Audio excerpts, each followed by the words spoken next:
میں خصوصی اپیل کروں گا، ہم نے اپنے ادارہ اصلاح معاشرہ کے تحت آج ایک کھیپ سامان کی تیار کی ہے اور انشاءاللہ ایک آج روانہ ہوگا قافلہ، ایک دو دن کے بعد جیسے یہ اسباب مزید جمع ہوں گے وہ روانہ ہوگا۔ میری آپ سے درد مندانہ اپیل ہے کہ آپ سارے اس کار خیر میں شامل ہوں۔ میں انشاءاللہ آج خود جا رہا ہوں، رات کو میں خود جاؤں گا۔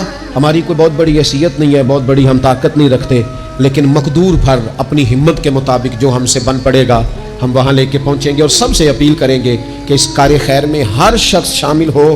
یاد رکھنا، آپ ان لوگوں کی مدد کے لیے آگے بڑھیں گے جو اللہ کے بندے ہیں اور میرے اور آپ کے محبوب علیہ السلام کے غلام ہیں، اور حضور سید عالم صلی اللہ تعالی علیہ وسلم اس شخص سے بڑے راضی ہوتے ہیں جو حضور کی امت سے پیار کرتا ہے۔ ان کو کبھی فراموش نہ کیجیے گا، ان سے محبت کریں گے، ان سے پیار کریں گے تو آپ اپنے اندر روحانیت محسوس کریں گے، سکون محسوس کریں گے۔ کوئی شخص بھی اس معاملے میں پیچھے نہ رہے۔